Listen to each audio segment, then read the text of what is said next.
വളരെ മനോഹരവും ശ്രേഷ്ഠവുമായിട്ടുള്ള ഈ നല്ല സന്ദർഭത്തിനായി ദൈവത്തിന് സകല മഹത്വവും അർപ്പിക്കുകയാണ്. എന്നെ കേൾക്കുന്ന എല്ലാ മാന്യ ശ്രോതാക്കൾക്കും മനോഹരമായ ഈ പ്രഭാതത്തിൽ എൻ്റെ കുടുംബമായുള്ള wish you happy new year, ഒരു പുതുവർഷ ആശംസകൾ ഹൃദയത്തിൽ നിന്ന് നേരുകയാണ്. ഓരോ വർഷങ്ങളും നമ്മെ വിട്ട് കടന്നു പോവുകയും പുതിയ വർഷത്തിലേക്ക് നാം കടന്നു വരികയും ചെയ്യുമ്പോൾ നമുക്ക് നമ്മെ തന്നെ ഒന്ന് തിരിഞ്ഞു നോക്കുവാനും ദൈവം നടത്തിയ വഴികളെ ഓർത്ത്, ദൈവം ചെയ്ത നന്മകളെ ഓർത്ത് ദൈവത്തിന് 1000 നന്ദി പറയുവാനുമുള്ള കടപ്പാട് നമുക്കുണ്ട് എന്ന് തിരിച്ചറിഞ്ഞുകൊണ്ട് ഈ കാലഘട്ടങ്ങളിൽ നമ്മെ നാമാക്കി തീർത്ത, നമുക്കാവശ്യമുള്ളതെല്ലാം നൽകിയ, നമ്മെ ഇന്നയോളം സംരക്ഷിച്ച ദൈവത്തിന് സകല മഹത്വവും അർപ്പിക്കുന്നവരായി നമുക്ക് തീരാം. അതിന് സർവശക്തനായ ദൈവം എൻ്റെ കേൾവിക്കാരായ നിങ്ങളെ എല്ലാവരെയും അനുഗ്രഹിക്കട്ടെ. ഈ 2026 നമ്മുടെ ജീവിതത്തിൽ ശ്രേഷ്ഠവും ധന്യവും സമാധാനമുള്ളതും സന്തോഷമുള്ളതും അനുഗ്രഹീതവുമായ ഒരു ജീവിത കാലഘട്ടമായി തീരട്ടെ എന്ന് ഹൃദയം കൊണ്ട് ആഗ്രഹിക്കുകയും ആശംസിക്കുകയും ചെയ്യുകയാണ്. വിശുദ്ധ വേദപുസ്തകത്തിൽ നിന്ന് ഈ മനോഹരമായ ദിവസത്തിൻ്റെ രാവിലെ സമയത്ത് ഒരു സന്ദേശം നിങ്ങളോട് പറയുന്നതിൽ എനിക്ക് അതിയായ സന്തോഷമുണ്ട്. യെശയ്യാ പ്രവാചകൻ്റെ പുസ്തകം 5-ാം അധ്യായത്തിനകത്ത് അതിൻ്റെ പ്രാരംഭ ഭാഗങ്ങൾ നാം പരിശോധിച്ചു നോക്കുമ്പോൾ അവിടെ ഒരു വിതയെക്കുറിച്ചും ഒരു ഫലശേഖരണത്തെക്കുറിച്ചും ഓർമ്മപ്പെടുത്തിയിട്ടുള്ളത് കാണുവാനായിട്ട് കഴിയുന്നുണ്ട്.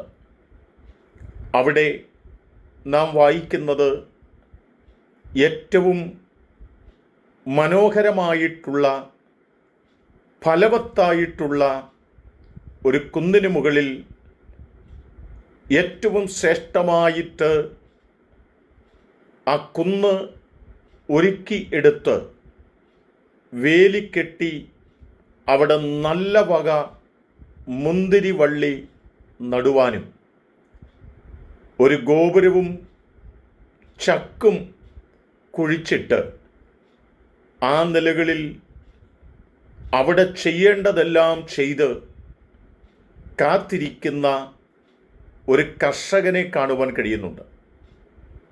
ആ കർഷകൻ തൻ്റെ ബുദ്ധിക്കും തൻ്റെ കഴിവിനും അടിസ്ഥാനപ്പെടുത്തി ഏറ്റവും ശ്രേഷ്ഠമായിരിക്കുന്ന ഫലം ശേഖരിക്കണമെന്ന ലക്ഷ്യത്തോടുകൂടി ആ കുന്നിന് മുകളിൽ ഒരുക്കങ്ങൾ നടത്തി താൻ നല്ല വക മുന്തിരിവള്ളി നട്ടു എന്ന് പറഞ്ഞ് മുന്തിരി ഫലം പറിക്കേണ്ടതിന് കാത്തിരുന്നു എന്നോർപ്പിക്കുന്നുണ്ട്. എന്നാൽ 2-ാം വാക്യവും 4-ാം വാക്യവും പറയുമ്പോൾ ആ കർഷകൻ ഫലശേഖരണത്തിൻ്റെ സമയമായപ്പോൾ ചെന്നു നോക്കി. അവിടെ നിന്ന് തനിക്ക് ലഭിച്ചത് നല്ല ഫലമായിരുന്നില്ല, കാട്ടുമുന്തിരിയായിരുന്നു ഫലമായി ലഭിച്ചത് എന്നോർപ്പിക്കുന്നുണ്ട്. എന്നാൽ എന്താണ് ഇവിടെ സംഭവിക്കപ്പെട്ടത്? ഫലവത്തായ മലമുകളാണ്, നന്നായി അവിടെ ഒരുക്കങ്ങൾ നടത്തിയിട്ടുണ്ട്, ശത്രു പ്രവേശിക്കാതെ വേലി കെട്ടിയിട്ടുണ്ട്, ഗോപുരവും ചക്കും കുഴിച്ചിട്ടിട്ടുണ്ട്.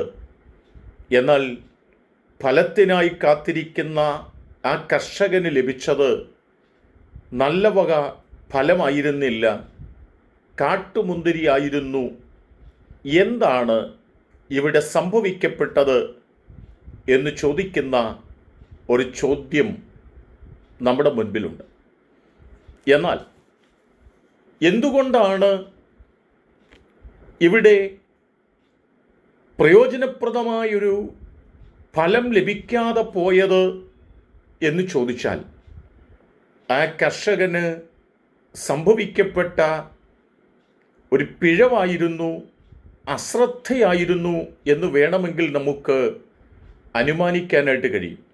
കാരണം ഇവിടെ രേഖപ്പെടുത്തുന്നുണ്ട്, സൈന്യങ്ങളുടെ യഹോവയുടെ മുന്തിരിത്തോട്ടം ഇസ്രായേൽ ഗ്രഹവും അവൻ്റെ മനോഹരമായ നടുതല യഹൂദ പുരുഷന്മാരും ആകുന്നു.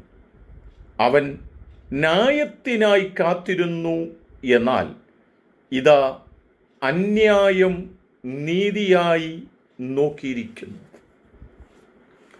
നല്ല വക എന്ന് കരുതി നട്ടത് നല്ല വക ആയിരുന്നില്ല എന്ന് വേണമെങ്കിൽ നമുക്ക് ചിന്തിക്കുവാൻ, മനസ്സിലാക്കുവാൻ സാധിക്കും. മുന്നോട്ട് വരുമ്പോഴും അതിൻ്റെ 20 മുതലുള്ള വാക്യങ്ങളൊക്കെ വായിക്കുമ്പോൾ അവിടെ ഓർപ്പിക്കുന്നത്, തിന്മയ്ക്ക് നന്മയെന്നും നന്മയ്ക്ക് തിന്മയെന്നും പേർ പറയുകയും ഇരുട്ടിനെ വെളിച്ചവും വെളിച്ചത്തെ ഇരുട്ടും ആക്കുകയും കയ്പിനെ മധുരവും മധുരത്തെ കയ്പുമാക്കുകയും ചെയ്യുന്നവർക്ക് അയ്യോ കഷ്ടം. 23-ാമത് വാക്യം, സമ്മാനം നിമിത്തം ദുഷ്ടനെ നീതീകരിക്കുകയും നീതിമാനെ നീതിയില്ലാത്തവനാക്കുകയും ചെയ്യുന്നവർക്ക് അയ്യോ കഷ്ടം. കാഴ്ചപ്പാട് മാറിപ്പോയതുമായി ബന്ധപ്പെട്ട്, തെരഞ്ഞെടുപ്പ് മാറിപ്പോയതുമായി ബന്ധപ്പെട്ട് വിതച്ച തൈ പ്രതീക്ഷിച്ചതിനൊത്തത് ആയിപ്പോകാത്തതുകൊണ്ട് അതിൽ കായ്ച്ച ഫലവും അത്ര നല്ലതായില്ല എന്ന് വേണമെങ്കിൽ നമുക്ക് ഗ്രഹിപ്പാനായിട്ട് കഴിയുകയാണ്.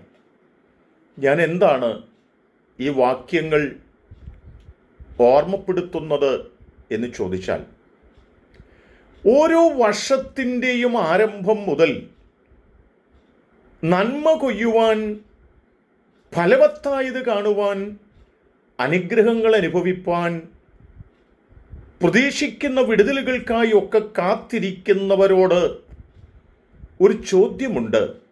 ആ ചോദ്യത്തിനു വേണ്ടിയാണ് ഞാൻ ഈ സമയമെടുത്തത്. നിങ്ങൾ കഴിഞ്ഞ നാളുകളിൽ വിതച്ചത് എന്തായിരുന്നു? ഒരുപക്ഷെങ്കിൽ നല്ലതെന്ന് കരുതിയാകാം പലതും വിതച്ചത്. പക്ഷെ വിതച്ചതെന്തോ അതിൻ്റെ ഫലം മാത്രമായിരിക്കും ഈ കാലഘട്ടങ്ങളിൽ നമുക്ക് കൊയ്യുവാൻ കഴിയുക എന്ന് നാം തിരിച്ചറിയേണ്ടതുണ്ട്. 2025 അന്യായമാണ് വിതച്ചിരിക്കുന്നതെങ്കിൽ, അസത്യമാണ് വിതച്ചിരിക്കുന്നതെങ്കിൽ, തിന്മയാണ് വിതച്ചിരിക്കുന്നതെങ്കിൽ, പകയാണ് വിതച്ചിരിക്കുന്നതെങ്കിൽ, ഉപദ്രവങ്ങളാണ് വിതച്ചിരിക്കുന്നതെങ്കിൽ, 2026 നാം ഫലം കൊയ്യുമ്പോൾ കൊയ്യുവാൻ പോകുന്നത് എന്തായിരിക്കുമെന്ന് ചോദിച്ചാൽ, അന്യായമായത് നാം കൊയ്യേണ്ടി വരും, അസത്യമായത് നാം കൊയ്യേണ്ടി വരും, തിന്മയായത് നാം കൊയ്യേണ്ടി വരും, പക നാം കൊയ്യേണ്ടി വരും, ഉപദ്രവങ്ങൾ നാമും കൊയ്യേണ്ടി വരും. അതാണ് പ്രമാണം. നാം എന്താണോ വിതയ്ക്കുന്നത്, ആ വിതച്ചതിൻ്റെ ഫലം നാം കൊയ്യുന്നു എങ്കിൽ, വിതയ്ക്കുമ്പോഴല്ല കൊയ്ത്ത് നടക്കുന്നത്. ജ്ഞാനികളിൽ ജ്ഞാനിയായ ശലോമോൻ പറയുന്നു, വിതപ്പാൻ ഒരു കാലമുണ്ടെങ്കിൽ കൊയ്യുവാൻ ഒരു കാലമുണ്ട്. 2025 നാം വിതച്ചു വെച്ചിരിക്കുന്നത് ഈ 2026 നാം കൊയ്യേണ്ടവരാണെന്ന് തിരിച്ചറിയണം. എന്ത് നാം വിതച്ചിരിക്കുന്നുവോ അത് കൊയ്യുവാനുള്ള കാലമാണ് ഈ കാലമെന്ന് വിശുദ്ധ ബൈബിൾ ആധികാരികമായി നമ്മെ ഓർമ്മപ്പെടുത്തുകയാണ്. നാം ഇവിടെ തിരിച്ചറിയേണ്ടത്, നമുക്ക് വേണ്ടതുപോലെയുള്ളതായ ചിന്തയില്ലാതെ 2025 ആയുസ്സിൻ്റെ ഈ നിമിഷം വരെയും അനീതിയും തിന്മയും ശത്രുതയും മറ്റുള്ളവർ ഉപദ്രവിക്കുന്നതും അന്യായവും ഒക്കെ നാം വിതച്ചു വെച്ചിരിക്കുന്നു എങ്കിൽ ഈ 2026 ആരംഭ സമയം വരെയും ദൈവം നമുക്ക് ആയുസ് നീട്ടിത്തന്നത് എന്തിനാണെന്ന് ചോദിച്ചാൽ, ഈ ദൈവത്തിൻ്റെ വചനം കൂടെ കേട്ടിട്ട് നമുക്ക് നമ്മെ തന്നെ ഒന്ന് സമർപ്പിച്ചുകൊണ്ട് നമ്മൾ വിതയ്ക്കുന്നതായ ആ വിത്തുകളെ ഒന്ന് മാറ്റിവെച്ചിട്ട് ഫലവത്തായ മുന്തിരിവള്ളി ലഭിക്കത്തക്ക തലത്തിൽ, അല്ല, ഫലവത്തായ മുന്തിരിപ്പഴം പറിക്കത്തക്ക തലത്തിൽ വളരെ ബുദ്ധിയോടുകൂടി ശ്രേഷ്ഠമായിരിക്കുന്നതിന് നമ്മുടെ ബുദ്ധിയുടെ പ്രമാണം കൊണ്ടല്ല, ന്യായപ്രമാണം കൊണ്ട് ശ്രേഷ്ഠമായ വിത്തുകൾ നാം വിതയ്ക്കുന്നു എങ്കിൽ ദൈവം നമുക്കിനിയും അവസരം നൽകുന്നു എന്ന് ഞാൻ ഇന്ന് ഈ പ്രഭാത സമയത്ത് ഓർപ്പിക്കുവാൻ ആഗ്രഹിക്കുകയാണ്. ഒന്നാമത്തെ എൻ്റെ സന്ദേശം അതാണ്. ഇതുവരെയും നല്ലത് വിതയ്ക്കുവാൻ നമുക്ക് കഴിഞ്ഞിട്ടില്ലെങ്കിൽ നാം കൊയ്യാൻ പോകുന്നത് മുഴുവനും അനീതിയുടെ വിത്തായിരിക്കും, കാട്ടുമുന്തിരിയായിരിക്കും. നാം എന്തു വിതച്ചുവോ അതായിരിക്കും നാം കൊയ്യുവാൻ പോകുന്നത്. ആകയാൽ നാം വിതയ്ക്കേണ്ടത് എന്തെന്ന് തിരിച്ചറിഞ്ഞ് ഈ വർഷങ്ങളിൽ നമുക്ക് വിതയ്ക്കുവാനും അടുത്ത നാളുകളിൽ നന്മ കൊയ്യുവാനുമുള്ള കാലമാക്കി നമ്മുടെ കാലത്തെ തീർക്കാം. അതിനുവേണ്ടി നമ്മെ സമർപ്പിക്കാമെന്നുള്ള സന്ദേശമാണ് ഒന്നാമത്തെ ഭാഗം. രണ്ടാമത്തെ ഭാഗം എന്താണ്? 2025 നാം വിതച്ചിട്ടുണ്ട്. വിതച്ചത് ദൈവത്തോട് ചേർന്ന് നിന്ന് ദൈവത്തിൻ്റെ ഹിതമാം വണ്ണം നാം വിതച്ചത് ന്യായമാണെങ്കിൽ, നാം വിതച്ചത് സത്യമാണെങ്കിൽ, നാം വിതച്ചത് നന്മയാണെങ്കിൽ, നാം വിതച്ചത് സ്നേഹമാണെങ്കിൽ, നാം വിതച്ചത് ഉപകാരമുള്ള ചില പ്രവൃത്തികളാകുന്നു എങ്കിൽ 2025 ദൈവം നമുക്കൊരു കൊയ്ത്ത് വെച്ചിട്ടുണ്ട്. അത് ഏത് കൊയ്ത്താണെന്ന് ചോദിച്ചാൽ, ന്യായമായത് ജീവിതത്തിൽ കൊയ്യുന്ന ഒരു കാലമായി തീരാൻ പോകുകയാ. സത്യം ഈ കാലഘട്ടങ്ങളിൽ നാം കൊയ്തിറക്കുവാൻ പോകുകയാ. ആരെല്ലാം നമ്മുടെ സത്യത്തെ മൂടിക്കളയുവാൻ നോക്കിയാലും സത്യമായതിനെ വിതച്ച വീണ്ടെടുക്കപ്പെട്ട ദൈവമക്കളോട് ഞാൻ ഇങ്ങനെ വിളിച്ചു പറയുന്നു, 2026 ചില ഫലശേഖരണത്തിൻ്റെ കാലഘട്ടമാണ്. അത് എന്ത് നിങ്ങൾ കൊയ്തെടുക്കുമെന്ന് ചോദിച്ചാൽ, നിങ്ങൾ നിങ്ങൾ വിതച്ചു വെച്ചിരിക്കുന്ന ആ ന്യായവും ആ സത്യവും ആ നന്മയും ആ സ്നേഹവും ആ ഉപകാരപ്രദമായ പ്രവൃത്തികളുമൊക്കെ ഈ കാലഘട്ടങ്ങളിൽ നിങ്ങൾ കൊയ്തെടുക്കുന്നൊരു കാലമുണ്ടാകുമെന്ന് ഞാൻ ഓർമ്മപ്പെടുത്തുക കൂടിയാണ്. കഴിഞ്ഞ നാളുകളിലൊക്കെ പലപ്പോഴും വേദനകൾ മാത്രമായിരുന്നു. 2025 ഒന്ന് സന്തോഷിക്കുവാനായിട്ടൊരു സാധ്യതയും മുൻപിൽ വന്നില്ല. ഒരുപാട് അധ്വാനിച്ചു, ഒരുപാട് കഷ്ടപ്പെട്ടു, എങ്ങും ഒരു മറുപടി കിട്ടിയില്ല, ഒരാശ്വാസം കിട്ടിയില്ല, ഒരു ചേർത്ത് പിടിക്കൽ ലഭിച്ചിട്ടില്ല. കണ്ണുനീരുകൾ മാത്രമായി, വേദനകൾ മാത്രമായി, സങ്കടങ്ങൾ മാത്രമായി, ജീവിതത്തിൻ്റെ എണ്ണങ്ങൾ തള്ളി നീക്കി മുൻപോട്ട് കടന്നു വന്ന് ഈ 2025 ഡിസംബർ മാസം 31 രാത്രിയും കടന്ന് 2026 ജനുവരി മാസത്തിൻ്റെ 1 പ്രവേശിച്ചിരിക്കുന്ന വീണ്ടെടുക്കപ്പെട്ട ദൈവമക്കളോട് ഞാൻ ഇങ്ങനെ പറയുന്നു, സത്യം വിതച്ചു വെച്ച് നിങ്ങൾ സത്യത്തെ കൊയ്യുവാനുള്ളൊരു കാലമുണ്ട്, നീതി കൊയ്യുവാനുള്ളൊരു കാലമുണ്ട്, നന്മ കൊയ്തിറക്കുവാനുള്ളൊരു കാലമുണ്ട്. നിങ്ങൾ വിതച്ചത് നിങ്ങൾ കൊയ്യുക തന്നെ ചെയ്യുമെന്ന് ഞാൻ അടിവരയിട്ട് ഓർമ്മപ്പെടുത്തുകയാണ്. ചിലപ്പോൾ ആരുടെയെങ്കിലുമൊക്കെ ഹൃദയാന്തർഭാഗങ്ങൾക്കകത്ത് ചിന്തിക്കുന്നുണ്ടാവാം, ഇനിയും കൊയ്യുവാനൊരു കാലമുണ്ടോ എന്ന്. പക്ഷെ വിശുദ്ധ ബൈബിൾ ഇങ്ങനെ പറയുന്നു, കണ്ണുനീരോടെ വിതയ്ക്കുന്നവൻ വിത്ത് ചുമന്നും കരഞ്ഞും കൊണ്ട് നടക്കുന്നവൻ അവൻ ആർപ്പോടെ കൊയ്യുകയും കറ്റ ചുമന്നും ആർത്തും കൊണ്ട് വരും. എന്നെ കേൾക്കുന്ന പ്രിയപ്പെട്ടവരോട് ഈ ദിവസത്തിൻ്റെ പ്രഭാത സമയത്ത്, ഈ വർഷത്തിൻ്റെ പ്രാരംഭ സന്ദേശത്തിൽ വ്യക്തമായി ഓർമ്മപ്പെടുത്തുകയാണ്. കണ്ണുനീരോടെ നിങ്ങൾ വിതച്ചിട്ടുണ്ടെങ്കിൽ, വിത്ത് ചുമന്നും കരഞ്ഞും കൊണ്ടും നടന്ന ഒരു കാലം നിങ്ങൾക്കുണ്ടെങ്കിൽ, ആർപ്പോടുകൂടി കൊയ്യുകയും കറ്റ ചുമന്നും ആർത്തും കൊണ്ടുവരുവാൻ പോകുന്നൊരു സമയവും നിങ്ങൾക്കുണ്ട്. ഇത് ദൈവത്തിൻ്റെ വാഗ്ദത്തമാണ്. നാം എന്താണ് വിതച്ചിരിക്കുന്നത്? ആ വിതച്ചതിനെ കൊയ്യുവാനുള്ള ഒരുക്കത്തിലേക്ക് നിങ്ങൾ നീങ്ങുവാൻ ദൈവത്തിൻ്റെ ആത്മാവിൽ ഞാൻ നിങ്ങളോട് ഓർമ്മപ്പെടുത്തുകയാണ്. സർവശക്തനായ ദൈവത്തിൻ്റെ കൊയ്ത്തിൻ്റെ കാലമെടുക്കാൻ പോകുകയാണ്. നിത്യതയുടെ ആഴങ്ങളെ തിരിച്ചറിഞ്ഞ് യേശുവിനെ രക്ഷകനും കർത്താവുമായി സ്വീകരിച്ച് രക്ഷിക്കപ്പെട്ട് സ്നാനപ്പെട്ട് പരിശുദ്ധാത്മാവിനെ പ്രാപിച്ച്